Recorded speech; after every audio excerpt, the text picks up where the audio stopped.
Traditional storm chasing takes place on the wide open Great Plains in America's heartland. It offers the best storms with panoramic views that allow you to see for miles, making it a haven for weather enthusiasts around the world to pursue the finest storms Mother Nature has to offer. However, not everyone that wishes to see storms has the luxury to take advantage of this region of the country whenever a promising meteorological setup arises. In fact, it's safe to say that the majority of storm enthusiasts around the world are not within a day's drive of the Great Plains, which can make it frustrating when you want to see cool weather. For some dedicated individuals like myself, we try to take advantage of our native regions of the globe to see the storms it has to offer up. For myself, this corner of the globe is the Northeastern United States, which isn't exactly a mecca for severe weather, but spring into summer, several setups can produce some wicked weather even for the standards of the Great Plains. However, here in the Northeast, there are several challenges to chasing severe weather up here that makes storm chasing a whole different ballgame for this part of the country. This video is going to break down my strategies to make the most of your experience observing storms up here in the Northeastern United States. But first, we must identify the factors that make storm chasing difficult in the Northeast. The most prominent issue is the geography. Starting with the terrain, let's get familiar with the features that make up the region. There are multiple mountain ranges to consider: the Adirondacks, Poconos, Catskills, Allegheny, Berkshires, Green, and White Mountains, all of them making up the Upper Appalachian Mountains here in the Northeastern United States. Carving through many of these mountains are valleys, including the Hudson, Champlain, Mohawk, and Connecticut River valleys. With these terrain features identified, let's look at what they are composed of. The mountain regions are thickly wooded, making it extremely difficult for observing storms. The river valleys, on the other hand, are much more open and contain more farmland, but it is still not perfect. The next aspect of the geography to look at with the Northeast are the population centers. Unlike the plains, the Northeast is way more densely populated. The distribution of the population and the road networks is tied heavily to the terrain. So instead of a grid pattern that you usually see in the Great Plains, you'll get something more like this. Meteorologically speaking, storm setups in the Northeast are not like the classic plain setups with a clear dry line and major thermodynamic factors. The majority of Northeast storm events are caused by shortwave trough ejections with moisture pooled across the region. A surface low will form over Canada during the day, sweeping a cold front across the early afternoon from the Great Lakes, providing the main forcing mechanism for storm development. Most instances, these storm events are linear-style squall-line storms. However, warm sector supercells or embedded circulations within a squall will form given the right shear profile, as oftentimes there will be southerly flow at the lower levels. Now that we understand the geography and typical meteorological conditions needed for severe weather in the Northeast, let's go on a hypothetical northeastern storm chase to show these strategies that we can use to spot storms on a chase. Let's use the May 15th, 2018 event as our basis to make decisions for this hypothetical chase. First step is to identify a region that's chaseable with the most promising meteorological ingredients.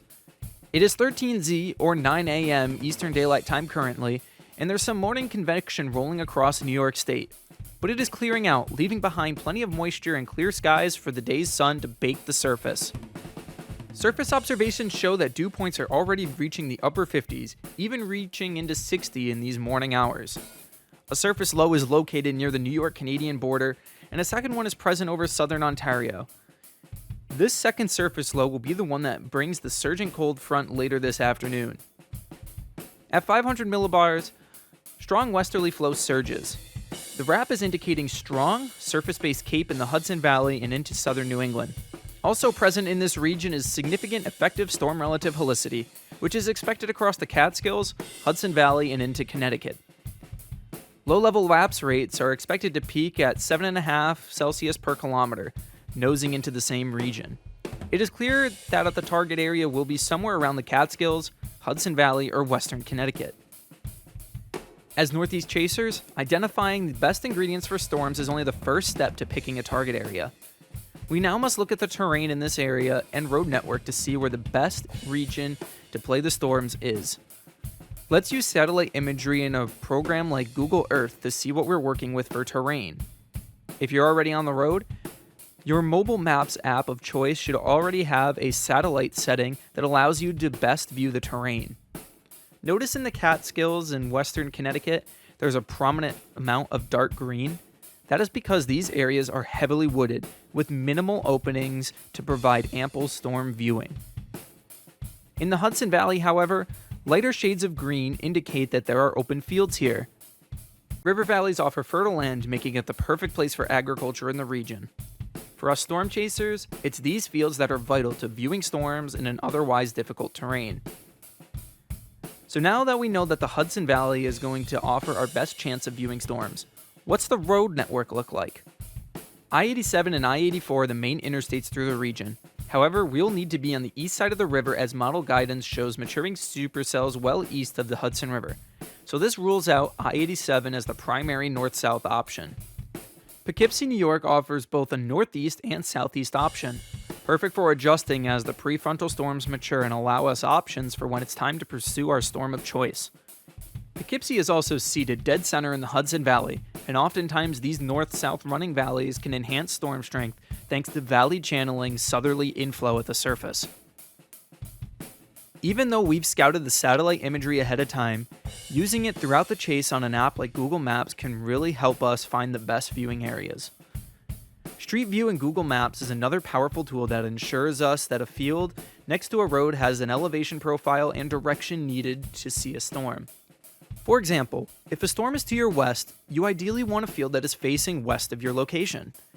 Dropping into Street View, we can see that this field slopes further down west as it goes, which is perfect for our needs. If the elevation increases the further west of our vantage point from the road, it gives us a lot less sky to see, especially at the storm's base, which is the most important part of the storm we need to see as storm chasers.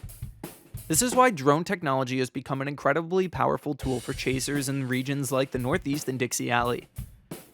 Getting above the terrain features and trees allows us to see the bases of our storms. Though it is not required, drone technology will, without a doubt, be an advantage for Northeast chasing. Getting back to our hypothetical chase, we decide to position in Poughkeepsie well before initiation. Another thing to note is the population centers in the region. These main roads are not like the roads in the plains.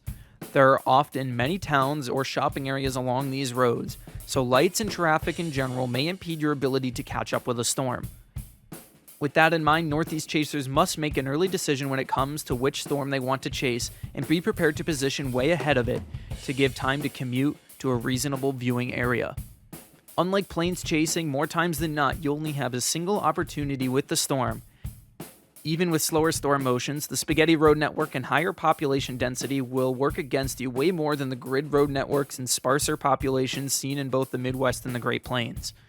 So choose your storm carefully and make that choice early and travel safely to a viewing area. It is now 1:30 p.m. Eastern Daylight Time and isolated storms are maturing into supercell thunderstorms. Given their isolation, it's very tempting to decide to chase these storms, but let's look ahead to see what's necessary to reach them. There are road options to get up that way, and satellite imagery does show fields to work with, but only to an extent. Once those storms track over the New York-Connecticut border, the woodlands pick right back up with very few viewing locations from ground level. If you commit to these storms, they'll probably be still pretty isolated over this more open terrain, which might be what you're looking for. If you're purely looking for tornadoes, it may be an idea to stay put for the time being. Since this is a front on an angle relative to north, there are more storms to the west that'll reach maturity closer to where we are currently located in Poughkeepsie. Though more congealed, you'll likely see a much more tornado-capable embedded supercell as we sit in the region with riper ingredients. Like plains chasing, you'll be faced with difficult choices like these when it comes to selecting a storm. Let's go over some of the key points that'll make you successful at chasing storms in the Northeast. Number 1. Terrain. Understanding the terrain features in the region will greatly improve your odds of being able to see storms. Number 2. Satellite imagery maps. Scout out those open locations and verify the view with Street View. It's even a good idea to start a list of locations in your Maps app of locations that'll offer up great views for future chases. Number 3, drone technology will give you a major advantage, simply put. Number 4, chase the road network, not the storm. Understanding the road network in the area you're chasing will allow you to anticipate places of delay so you can understand where to go to best stay ahead of your storm. Overall, your target is not just going to be where the best forecasted area is. Oftentimes, you'll need to select the better terrain and maybe sacrifice that better forecasted area in order to make the most of your storm chasing experience here in the Northeast. With all that said, happy chasing.